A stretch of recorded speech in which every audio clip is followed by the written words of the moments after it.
Good to see you, Honorable Austin. The Delta State Health Commission seems to have pulled onto the road. Arising from your session today, how would you describe the direction of the Delta State Health Commission?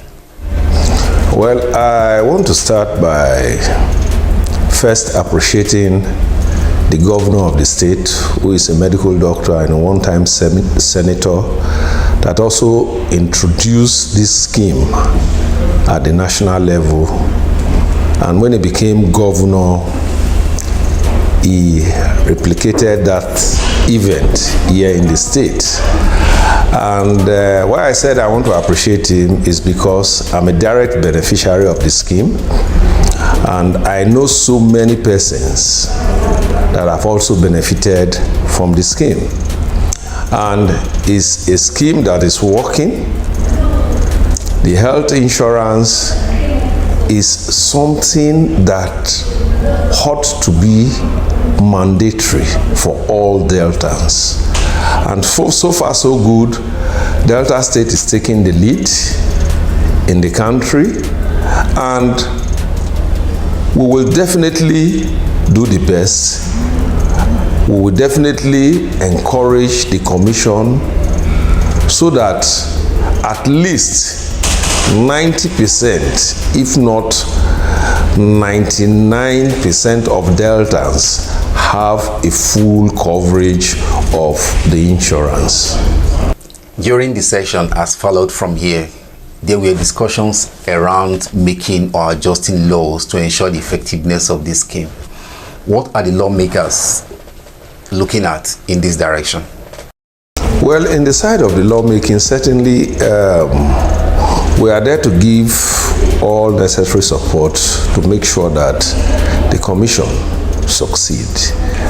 And certainly, I don't think that is an issue, just like what you heard me said there, that government is giving so much. If you classify budgetary allocations to ministry, like what I said there, after works, which is infrastructure, education is second, then health is third. And just like what I said there, health is life. It's not just wealth, it's beyond wealth, it's life. And a state that is so healthy is a vibrant and functional state. And thank God today we have a governor that is a medical doctor that knows it and is giving all the support and challenges towards seeing this exercise come to success.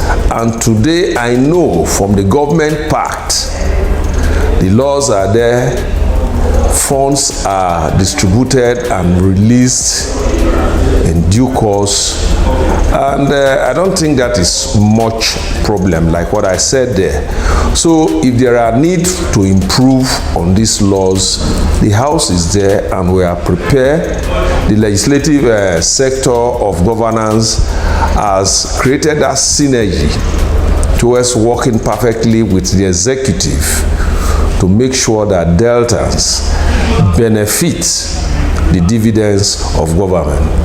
So certainly we are going to do that. If there is need for us to either create an additional law or repeal an existing law to bring in a new law that will move with the trend, because the law is dynamic, it's not static.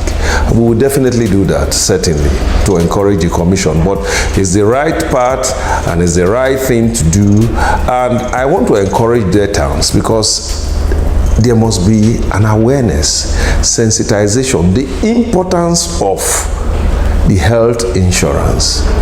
What you benefit from the health insurance is 10 times far more than what you sow into the scheme. For example, if you are paying 7,000 as coverage for a year, take for example, you have a family of 4 and you are made to pay 20,000 as coverage for a year. And There is no year from the beginning of the year to the end of the year that malaria is the prevalence ailment that we have around us, that 1 or 2 persons from your family will not suffer from malaria. And by the time you are not part of the scheme, and if you go to any of these clinics or hospital, you will spend more than 7,000 to treat that child or that adult for malaria. But if you pay it, you have full coverage. You have medications for malaria. If you have high blood pressure, there are medications. And so it's something that Deltans must encourage to work. And if I'm only using this medium to create that sensitization to that, it is something that is mandatory, something Deltans must hold so dearly, so that if we have an healthy state, certainly we are going to have a very wealthy and a very vibrant and prosperous state. The conflict between demand and supply of health services is not something we can wish away if a scheme like this must succeed. In your discussion today, the term strategic purchasing took the center stage. To ensure efficiency and success of a scheme like this, public-private partnership was mooted. What are your thoughts on this? Yes, well, it's a new process, and certainly we are striving towards perfection. Today we are 20%. I'm optimistic that before we get to the next 2 years, we'll go above 20%, if not more, or close to 50% of it. But you see, what I want to say is like what we were all, most people were suggesting. You see, the public sector, like the name connotes, the public sector, if you involve them in managing businesses or facilities, it is quite different from when private individuals run business. Because you see, in operating an institution or in doing anything in life is guided by principles. There are different principles that guides the public sector, and there are different principles that guide the private sectors. And I know, because I've also experienced it. I've seen both sides of the aisle, and I know that in the functional societies, like in the Western world, name it Europe, the Americans, or some developed parts of Asia, the hospitals, the secondary health facilities, or the tertiary health facilities, or the primary health facilities are managed not by government. They are managed by private, independent institutions.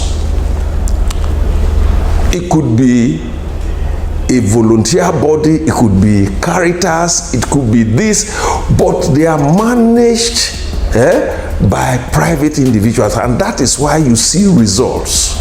If you pay for health services, you see the services.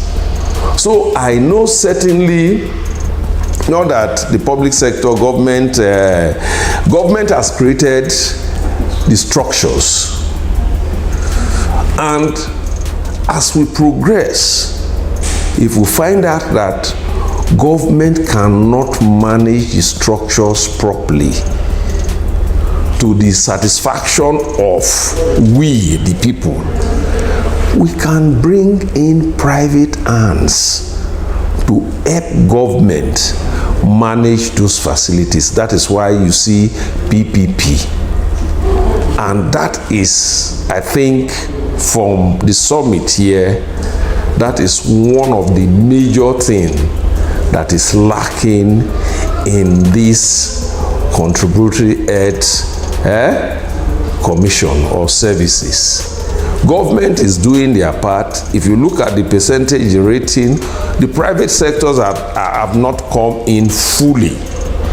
But the process is being driven by government because it's new, and which is okay. I've not said there's anything bad there. But we need to engage the private sectors in our public hospitals, our primary health centers, and our tertiary institutions like the teaching hospitals and everything, so that we can bring private hands to come and protect what government has established. Before I let you go, sir, you are an opinion leader and the representative of the people. Like you said, you are a beneficiary of this health scheme. Will you chest out and encourage Deltans to buy into this health scheme? Yes, my word advice is I want to encourage all Deltans to find where they can enroll for this insurance scheme. Is economical, safer, and better, because you pay 7,000 to get an insurance coverage for a year. It is something everybody must be part to. I am enjoying it because as a civil servant, I have that deduction at source. But today, I can go to any of these private clinics. I have specific clinics that I attend with physicians that are consultants and the rest, and I just go there, bring my card, they treat me for pains, malaria or otherwise, and I'll just walk out. So it's working. I want to encourage Deltans, both the vulnerables, the strong, to please be part of this scheme, so that at least we will seal this scheme not dying away, but the scheme would have come to stay, so that that percentage, that optimal percentage of what is obtainable in the civilized society is here for us, so that once you have your insurance coverage, you are okay. That's it.